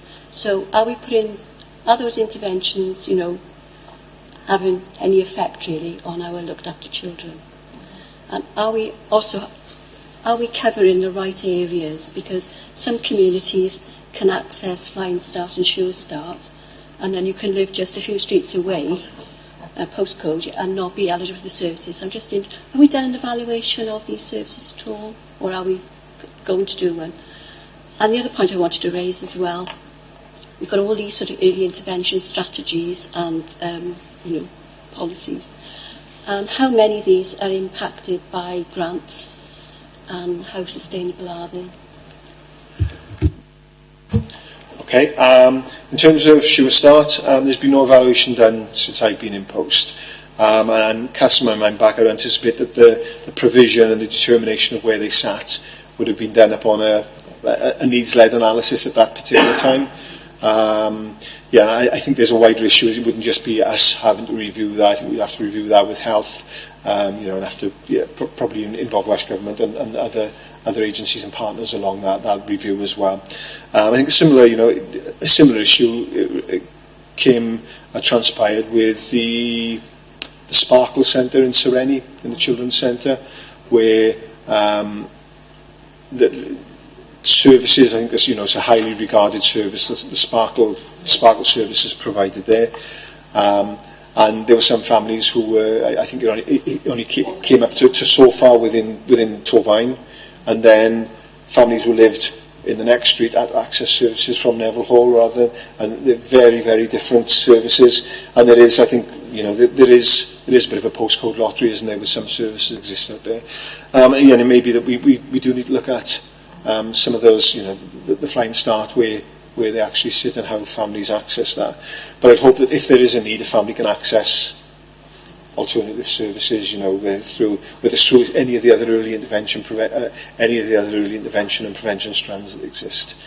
So I haven't got a thorough enough answer for that, I don't think. In terms of the second question around the early intervention prevention and the grant funded strand, a significant amount of our early intervention and prevention is grant funded. Families First is grant funded. The funding cycles seem to go on and on and on and on. One of the things I've always cited is it's difficult to plan effectively and long term within a service if you have a 2 or 3 year funding cycle. For me, you need at least a 5-year funding cycle before you can start to make any medium-term planning. Otherwise, everything is predicated against, I guess, a background of being given a grant, trying to fathom out terms and conditions of that grant, employing the services that you need as a result of that grant, and then the grant coming to an end. So there is always a risk with grant-funded money. I think in terms of rapid response, because rapid response was built upon Educate grant money. What we were able to do there, obviously within that, was evidence the impact that it had, so that it became co-funded. And impact, the evidence, the savings and the cost reduction that made. So there's always a risk. I guess the long-winded answer, the very long-winded answer, but there's always a risk with our early intervention and prevention monies or grant-funded monies that, when the plug is pulled on those, not just with our early intervention, but the ICF money that I mentioned earlier. A lot of the ICF money has been provided to us to support the Welsh Government reduction strategy. The Welsh Government reduction strategy is based over a 3-year period.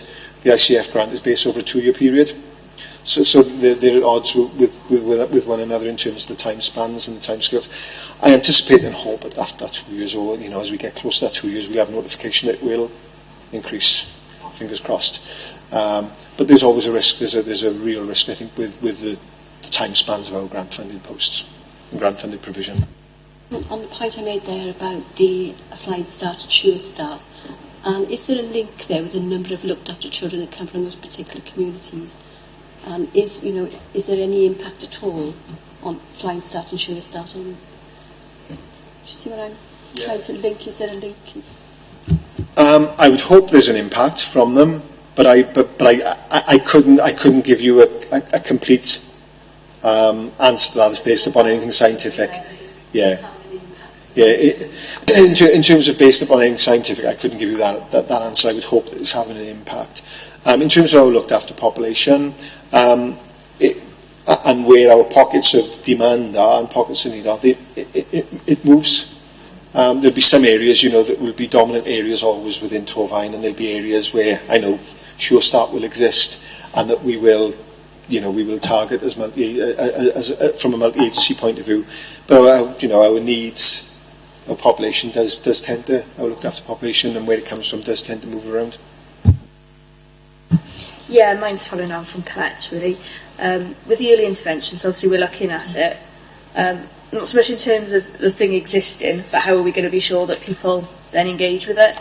So going back to Flying Start, for example, we tend to have good take-up in my area with the free playgroup places, but trying to get people to go to those antenatal classes and, the really early stuff is all but impossible. So, how are we going to try and get those engagement rates up?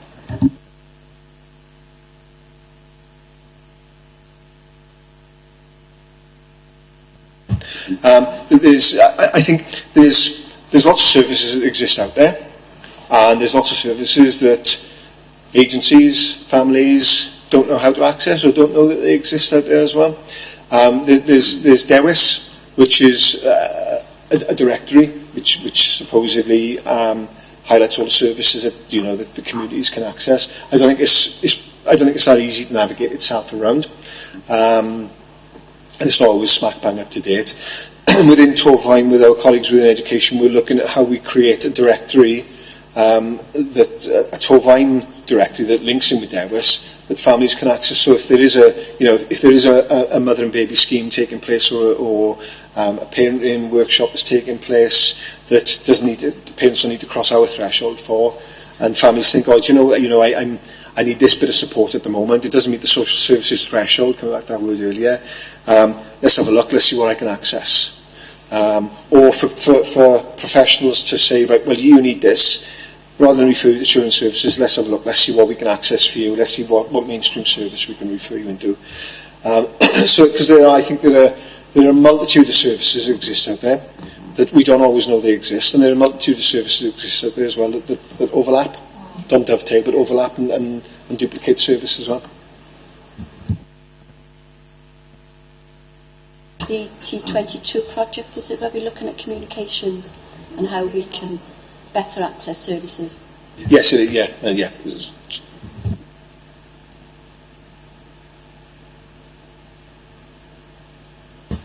I think we've got a number of directories. It's about pulling all those directories into one place, having reviewed them, and I think lots of our directories and lots of like within social care, we had a directory, it's a paper-based, primarily a paper-based directory. As soon as it's printed, it's out of date. So and in terms of there's some within the authority, there's digital transformation taking place as well, and linking in with that to make sure that that the services we provide are accessible and smack bang up to date, so people can understand them as well. Because I think very often we receive a referral into children's services, excuse me, because referrers may not know where else to refer, or may not have a full understanding of what we do. And that comes back to, I think, when we met on the last occasion in September, when I highlighted the numbers of referrals we have in through our door that fall off and become no further action because we're the wrong agency, the wrong organisation for those referrals to have come into. Just come back, and I think just having a public-facing directory that's up to date with up-to-date contact details makes a huge difference, because once people get burned once, they think I'll just go back to referring straight through children's services. Okay, does anybody have anything else before we? No? Okay, well thank you very much for attending, and if you go, and we'll formulate some recommendations. Thank you very much. Thank you.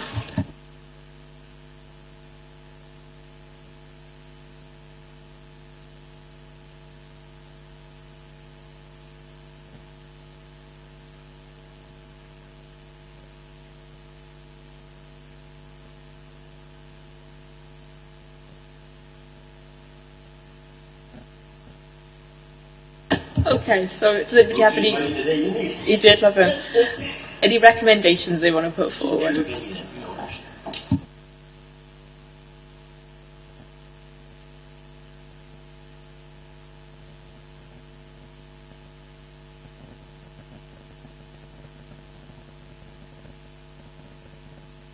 Yeah, can I suggest that we actually recommend, perhaps as part of the T22 work, that this directory is formulated and updated and circulated. I think we mentioned this in the T22 about the communication strategy that is needed.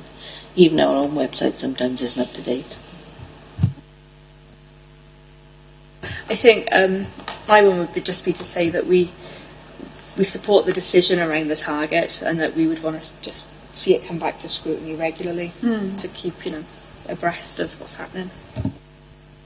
Check, I don't know whether you're going to do it in your seminar, but we had a debate on foster carers and our social workers, and I think, to officially thank those for the work that they do. There's actually a tremendous amount of work and workload that's actually going through all these services, and sometimes we forget to say thank you, and sometimes it's worth saying.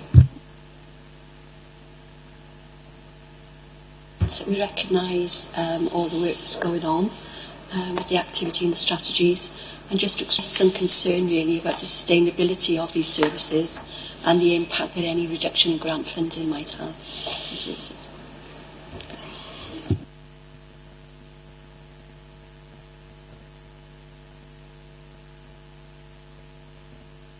I would like to look at that, please, if you could look at the impact of Sure Start, Flying Start, Families First as well. And whether they're located in the appropriate areas and what impact they're having. I think that's really important. There's an awful lot of money going in there at the moment, and we need to make sure that we are having an impact in services.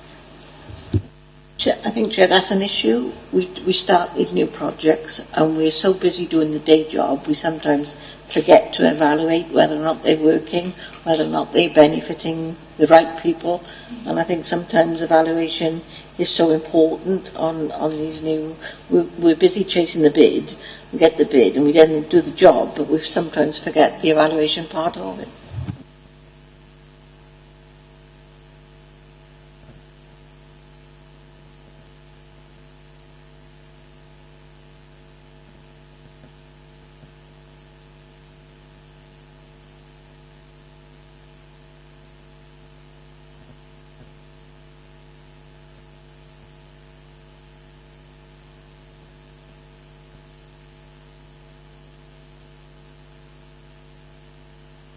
Jason did mention about, and I see in the report, I think, para 3.5, bullet point 6, just refer to it, exploring developing in-house service residential provision. I think it states within the report that this hasn't progressed significantly as they would like, so I don't know whether that's something you would want to put forward. I don't know.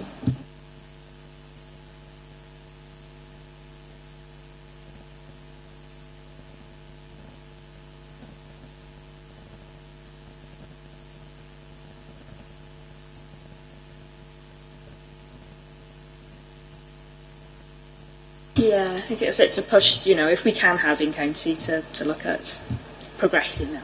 I think I would ask, are there any plans in the new capital monies that we have in Community Authority to look at ways of, either providing our own resources or to look at how we can manage those?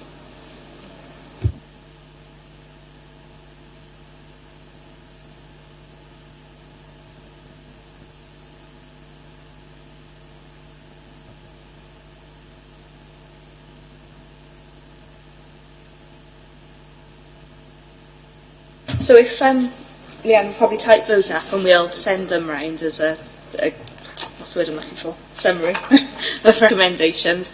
And just in summing up on it, we're so lucky to have the workforce and foster carers that we do, and without them, our situation would be so much worse. Before we finish, we need to look at the pro rata for the next item, which will be the end of January. It's going to be the EAS business plan. Yeah.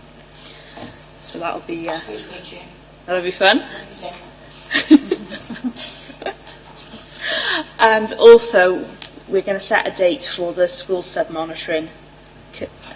Sub-monitoring committee. Monitoring subcommittee. School Okay, standards monitoring That's subcommittee. The one. Yeah, we'll set a date, but before that, we'll send a report round of which schools most need looking at and which one we feel should go first. Can I ask, Chair? The EAS business plan, is there anything else in the basket that we can look at? I mean, do we have to look at that? Because that goes to Cabinet as well, doesn't it? Do we... Right. What's left on your work programme? So the EAS business plan is due to be looked at the 29th of January. Bearing in mind the timescales involved now, we might be pretty hard pressed to get something to replace that. But then the next meeting then is due to take place the 11th of March, and the committee agreed previously that that would be reviewing youth play and sports development. And then the next one then is the 6th of May, reviewing risk management processes, which is calling Jason and I guess Steve back. But obviously in the meanwhile, if there's anything that you as members would like to look at instead, just let me know and I'll explore. I would like to look at special needs. We did look at the policy a new policy a little while ago, and I would just like to know how that's working. Perhaps get some feedback from schools. ELN, special needs. Yeah. And also, if we go back to when we did visioning, we asked Dermot to do some small reports on some other items to update, because there were some that wouldn't fill a whole scrutiny. So perhaps if we could check on the progress of those and see what's happening. Where are we with the new school curriculum? Because it's such a piecemeal approach.